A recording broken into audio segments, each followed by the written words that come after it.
থেকেই মানুষকে দেখে সামনাসামনি তাকে না চিনে, তাকে না বুঝে তাকে ছোট করাটা তো কোনো ভালো মানুষের পরিচয় না, তাই না? দেখো, মানুষ যেমনই হোক, প্রত্যেকটা মানুষেরই কিন্তু আত্মসম্মান বোধ আছে। তবে আত্মসম্মান মানেই যে গরম গরম কথা বলা তা কিন্তু নয়, অহংকারপূর্ণ নাকুচু স্বভাব তাও নয়। আত্মসম্মান বোধ মানে যা কিছু আমাকে ছোট করে তা থেকে দূরে থাকা। দেখো, যে বা যারা আমাকে কিংবা তোমাকে অপমান করছে, চুপচাপ সেখান থেকে মনে হয় সরে আসাই বুদ্ধিমানের কাজ, তাই না? যাই হোক, গল্প করতে করতে এখানে কিন্তু একটা গ্যাসে দুধ বসিয়ে দিয়েছি শোনার জন্য, আর একটা গ্যাসে বসিয়ে দিলাম চা।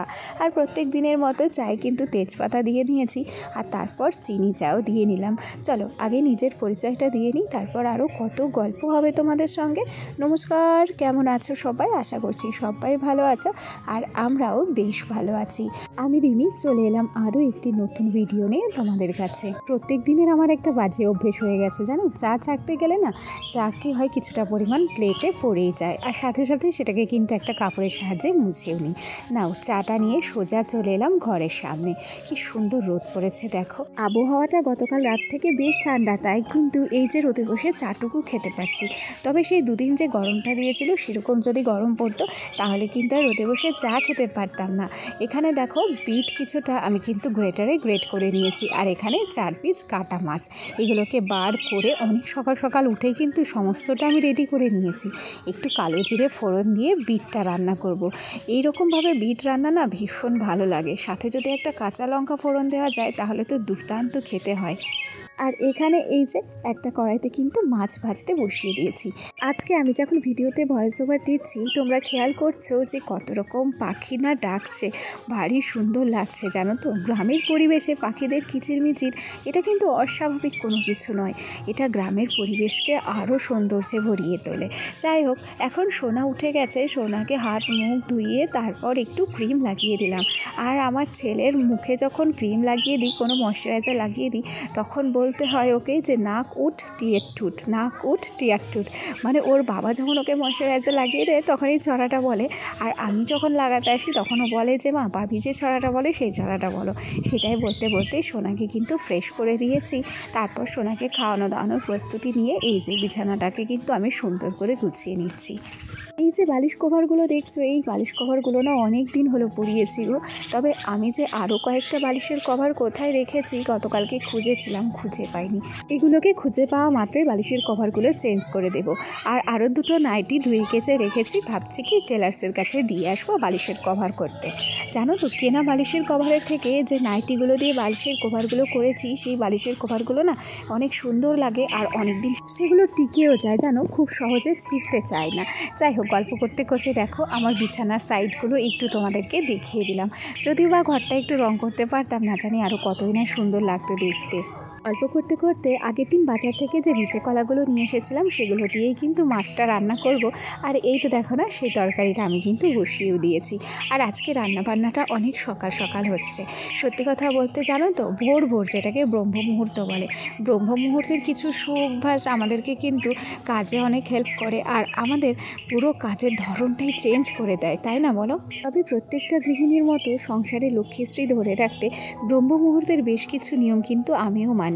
চলো সব কিছুই তোমাদের সঙ্গে শেয়ার করব, তার আগে একটা কথা না বললেই নয়। আমার যে সমস্ত বন্ধুরা প্রথম থেকেই আমার সাথে আছো, পাশে আছো, তোমাদেরকে অসংখ্য ধন্যবাদ জানাচ্ছি। আর আমার যে সমস্ত নতুন বন্ধুরা আজকে আমার ভিডিওটি প্রথম দেখছো, যদি কোনো কারণে আমার এই ছোট্ট ভিডিওটি তোমাদের ভালো লেগে থাকে তাহলে অবশ্যই করে একটা লাইক করো, কমেন্ট করো। আর হ্যাঁ, তোমরা চাইলে আমার এই ছোট্ট পরিবারের একজন মিষ্টি সদস্য হয়ে আমার পাশে থেকে যেও। এই পর্যায়ে কম্বলগুলো ভাঁজ করে নিলাম। তাহলে ভাবছো তো কী পরিমাণ ঠান্ডা আমাদের লাগে যে দুটো করে কম্বল কিন্তু গায়ে দিতেই হয়। কম্বলগুলোকে ভাঁজ করে শোকেসের মধ্যে ভরে রাখছি।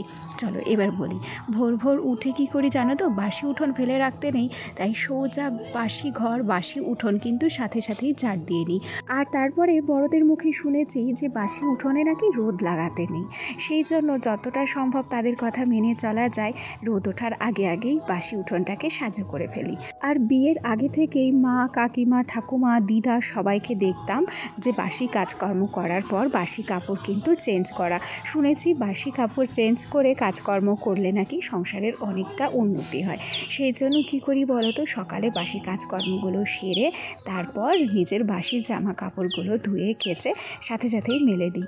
তারপর রান্নাঘরে গিয়ে রান্নার কাজে হাত দিই, নচেত কিন্তু আমরা রান্নার কাজে হাত দিই না বাসি কাপড়ে।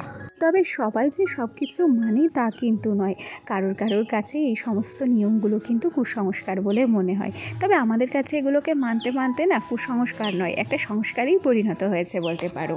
গল্প করতে করতে এই যে শোকেসটাকে কিন্তু আমি হালকা করে ডাস্টিং করে নিয়েছি, আর তার সাথে আলনাটাকেও ডাস্টিং করে নিয়েছি। আর তারপর দেখো এই চেয়ারগুলো সুন্দর করে ভেজা কাপড়ের সাহায্যে মুছে নিচ্ছি।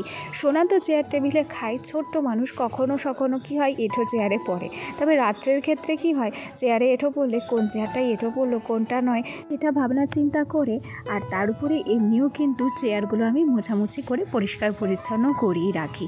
তবে আগে যখন কাজের পরিমাণ অনেক কম ছিল, কাজের চাপ কম ছিল, তখন চেয়ারগুলোকে কলের পরে নিয়ে কিন্তু ভালো করে ধুতে পারতাম, আর সে ভিডিও কিন্তু অনেক দিন শেয়ার করেছি। তবে বর্তমানে কাজের এত চাপ, একা হাতে সমস্ত কিছু সামলানো, তাই এগুলোকে কলের পরে নিয়ে গিয়ে খুব একটা ধোয়া হয় না, ভেজা কাপড়ের সাহায্যে কিন্তু মোছাটা অবশ্যই হয়। যাই হোক, গল্প করতে করতে 4টে ভেজা চেয়ার ঘরের মধ্যেই সাজিয়ে রাখলাম। এরপরে স্নান করে সোজা পুজো দিতে চলে এসেছি। এই তো দেখো আমাদের ঘরে না একটা রাধা মাধবের ছবি আছে, তবে পেতলের একটা লক্ষ্মীনারায়ণও রয়েছে। গোটা শীতটা জুড়ে কতই না ফুল পাওয়া যেত, তবে যবেই একটু গরমের আবহাওয়া পড়েছে তবে ফুলের পরিমাণ কমে গেছে। ফুলের মধ্যে খুব বেশি ফুল পাইনি, তবে দুটো পঞ্চজবা পেয়েছিলাম গোলাপি কালার, যে দুটো কিন্তু মা লক্ষ্মীর ঘটে একটা দিয়েছি আর মা লক্ষ্মীর একটা দিয়েছি। আর বাদ বাকি গাঁদা ফুল আর নীলকণ্ঠ ফুলগুলো দিয়েই কিন্তু পুজোটা আজকে সেরে নিয়েছি। এরই মধ্যে রান্না বান্নার সমস্ত কিছু কিন্তু কমপ্লিট হয়ে গেছে, যেটা কিন্তু তোমাদেরকে আমি বলতেই ভুলে গেছি। সোনাকে স্নান করিয়ে দিয়েছি। দেখো এই যে ডোনাট, এই ডোনাটগুলো আগে যখন আমাদের ডিসকভারি চ্যানেল ছিল তখন ওই ফুড অ্যান্ড ফ্যাক্টরিতে দেখতাম, কিন্তু কখনো চোখের সামনে পাইনি। মানে আমাদের সময় এই সমস্ত ভ্যারাইটিস খাবার দাবার ছিল না। তবে এখন বাচ্চা কাচ্চাদের এই সমস্ত খাবার দিতে ভালো লাগে বলবো না, খুব একটা ভালো নয় এই খাবারগুলো খাওয়া, তবুও দিতে হয় শখের বশে। সোনাকে একটা ডোনাট দিয়ে তারপর বসিয়ে দিয়েছি, আরও স্নান করে বসে বসে খাচ্ছে। এরপরে সোনাকে ঘুম টুম পাড়িয়ে তারপর বাদ বাকি কাজগুলো ভাবছি করে নেব। ভিডিওর এ পর্যায়ে এসে তোমরা কারা কারা আমার সাথে আছো আমি কিন্তু জানি না, তবে যারাই আমার সাথে আছো অথচ একটা লাইক দিতে ভুলে গেছো, প্লিজ একটা লাইক করে দিও। কেন কি তোমাদের ছোট্ট একটা লাইক আর তোমাদের মিষ্টি একটা কমেন্ট আমাকে না আরও নতুন নতুন বন্ধুদের কাছে পৌঁছাতে সাহায্য করে। সে কথা বলতে বলতে রাধা গোবিন্দর কাছে যে ফুলটা ছিল সেটাকেও আমি ঝেড়ে মুছে পরিষ্কার করে নিয়েছি, আর এ পর্যায়ে এই র্যাকটাও কিন্তু মুছে পরিষ্কার করছি। এই যে ছোট্ট ছোট্ট ফুলদানিগুলো দেখছো, এদেরকে অনেক দিন ধোয়া হয় না।